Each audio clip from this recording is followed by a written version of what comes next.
بسم اللہ الرحمن الرحیم۔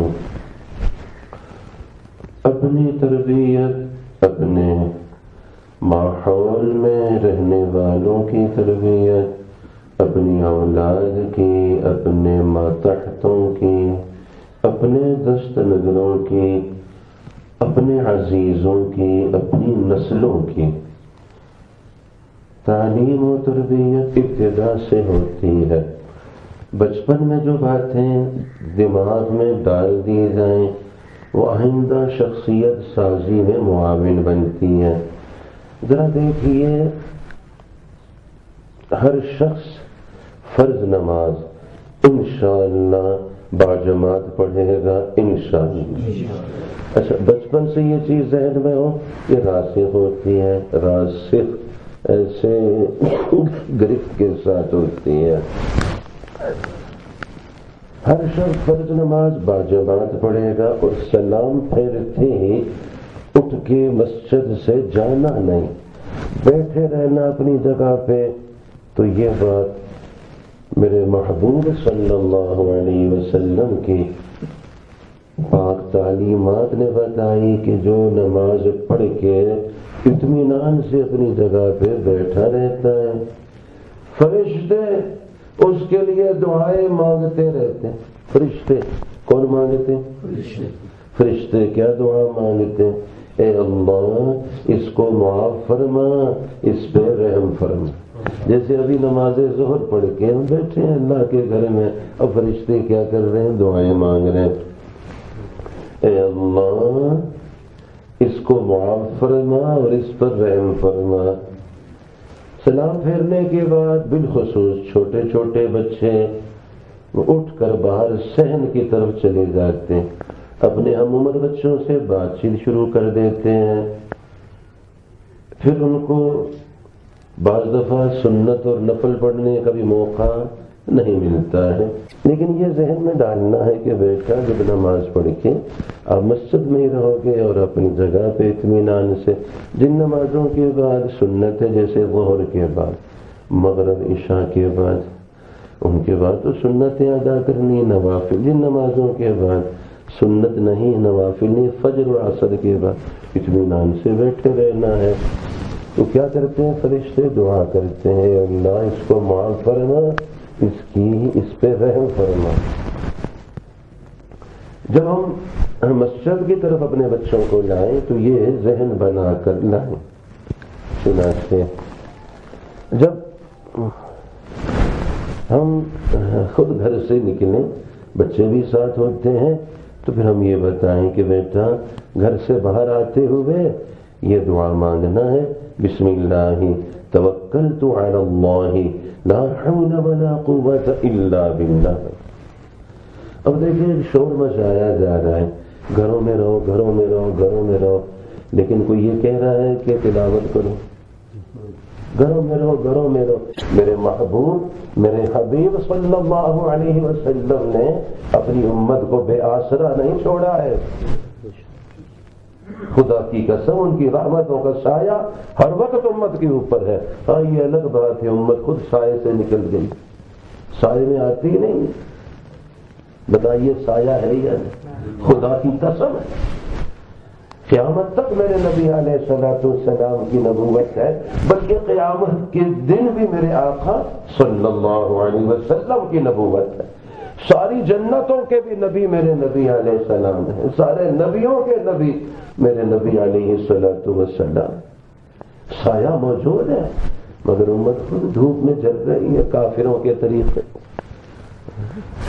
یہ صورت ہے آج۔ اب دیکھیے گھر میں داخل ہونا ہے تو یہ آداب ہے، یہ دعائیں مانگ کے، گھر کا حق یہ ہے، گھر والوں کا حق یہ ہے، سلام کرنا ہے، گھر میں آداب سے رہنا ہے، خدمت کرنا ہے، ماں باپ کا ہاتھ بٹانا ہے، ادب احترام کرنا ہے، گھر میں تلاوت کرنا ہے، گھر میں ذکر، درود پاک، کلمہ طیبہ گھر کے اندر، اور گھر سے باہر نکلو خود بھی اور بچوں کو تو کیا کہنا ہے؟ بسم اللہ توکلت علی اللہ لا حول ولا قوت الا باللہ۔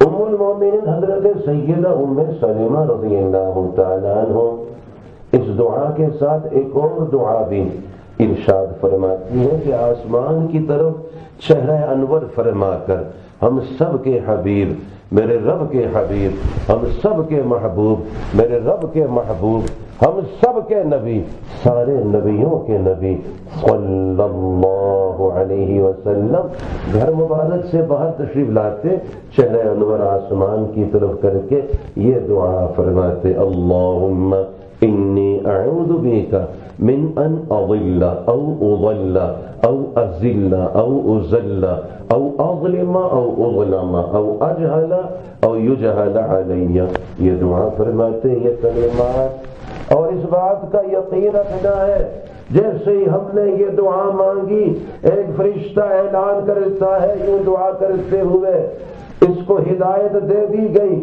اس کی کفایت کر دی گئی، جس کام کے لیے جا رہا ہے اس کا وہ کام بھی کر دیا گیا، اس کی حفاظت کر دی گئی، اور شیطان سے اس کی حفاظت کر کے شیطان کو اس سے دور کر دیا گیا۔ سبحان اللہ۔ بتائیے حفاظت تو میرے نبی علیہ السلام کے قدموں میں، بتائیے میرے آقا صلی اللہ علیہ وسلم کے مبارک قدموں میں یہ کلمات پڑھے تو فرشتہ دعا مانگتا ہے، اعلان کرتا ہے، کیا کرتا ہے؟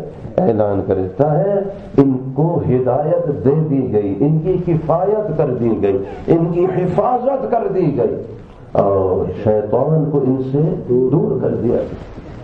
شر تو وہاں ہوتا ہے جہاں شیطان ہو، جب شیطان دور ہے تو پھر رحمان قریب ہے، فرشتوں کے نظام قریب ہے۔ اور اپنے بچوں کے ہاتھ سے کچھ صدقہ بھی کراتے رہنا چاہیے، خود بھی صدقہ کرنا ہے، بچوں کے ہاتھ سے بھی صدقہ کرانا ہے۔ جو شخص اللہ تعالیٰ کی رضا کے لیے صدقہ کرتا ہے تو فرشتہ اعلان کرتا ہے اور دعا کرتا ہے، یہ فرشتوں کی دعائیں لینا ہے، فرشتوں کی دعائیں لینا ہے۔ فرشتہ دعا کرتا ہے، اے اللہ اس صدقہ کرنے والے کو اس سے بہترین بدلہ عطا فرما۔ اس کا فائدہ کیا ہوگا کہ ہمارا بھی بچوں کا ذہن یہ بنے گا صدقہ کرنے سے مال کم نہیں ہوتا، بلکہ اس سے بہترین چیز اللہ تعالیٰ عطا فرماتے ہیں۔ میرے محبوب صلی اللہ علیہ وسلم نے فرمایا دینے والا ہاتھ لینے والے ہاتھ سے بہتر ہے، لہذا ہمیں ہر وقت دینے والا بننا چاہیے، کچھ نہ کچھ صدقہ کرتے رہنا چاہیے۔ میرے محبوب صلی اللہ علیہ وسلم نے فرمایا جب نماز کا وقت آتا ہے تو ایک فرشتہ اعلان کرتا ہے، اے آدم کی اولاد اٹھو اور جہنم کی اس آگ کو جس کو تم نے اپنے گناہوں کی وجہ سے اپنے اوپر جلانا شروع کر دیا ہے اس آگ کو بجھاؤ۔ چنانچہ نمازی لوگ دیندار لوگ اٹھتے ہیں، وضو کرتے، ظہر کی نماز کا وقت ہے تو ظہر کی نماز مستورات گھروں میں، مرد اللہ کے گھروں میں مسجد میں آ کے پڑھتے ہیں، جس کی وجہ سے ان کے گناہوں کی فجر سے ظہر تک کی بخشش کر دی جاتی ہے۔ سبحان اللہ۔ فجر سے ظہر تک کی بخشش ظہر کی نماز پڑھنے کی برکت سے۔ پھر اسی طرح عصر کے وقت اعلان ہوتا ہے، عصر کی نماز جو پڑھتے ہیں زور سے عصر تک گناہوں کی بخشش۔ مغرب میں بھی اعلان ہوتا ہے، مغرب کی نماز جو پڑھتے ہیں عصر سے مغرب تک ان کے گناہوں کی بھی بخشش۔ پھر عشاء کے وقت اعلان ہوتا ہے تو چنانچہ پھر جو نماز عشاء پڑھتے ہیں مغرب سے عشاء تک ان کی گناہوں کی بخشش۔ پھر فجر کے وقت بھی یہی اعلان ہوتا ہے تو چنانچہ پھر عشاء سے فجر تک کے گناہوں کی بخشش ہو جاتی ہے۔ تو فرمائیے ہم سب کو یہ سب باتیں سامنے رکھنی چاہیے، یہ ہے میرے آقا میرے مولا میرے حبیب میرے محبوب صلی اللہ علیہ وسلم کی پاک تعلیمات۔ جو سب سے بنیادی طور پہ حکومت کی ذمہ داری ہے، محکموں کی ذمہ داری ہے، جن پر اتنا بجٹ خرچ ہوتا ہے، جو اتنا زیادہ اخراجات جن پر ہوتے ہیں، پھر اس کے بعد دوسرے مرحلے پہ والدین گھر کے بڑے ہیں، ان کی ذمہ داری، اساتذہ کرام کی ذمہ داری، بڑے بھائیوں بڑی بہنوں کی ذمہ داری، خالائیں پھوپھیاں ہیں ان کی ذمہ داری، تائی جان ہے، چچی جان ہے، چونکہ وہ ابھی چھوٹے بچے ہیں، چھوٹے بچوں کے اعتبار سے محرم ہے، ورنہ تو یہ یعنی وہ پردہ ابھی تک نہیں ہے، محرم تو نہیں، پردہ نہیں، لیکن جب بڑے ہوں گے تو پھر چچی جان تائی جان سے پردہ ہو جاتا ہے، الا یہ کہ وہ دونوں سگی بہنیں ہوں، سگی بہنیں ہونے کی وجہ سے خالائیں بھی ہیں بچوں کی، اور دو بھائیوں کے نکاح میں ہونے کی وجہ سے بھی چچی جان اور تائی جان۔ اگر صرف چچی جان اور تائی جان ہیں، آپس میں سگی بہنیں نہیں ہیں، تو یہ بچے جب بڑے ہوں گے تو پھر ان سے پردہ ہے، لیکن چھوٹے چھوٹے ہیں تو ان کو بھی سکھا سمجھا سکتی ہیں۔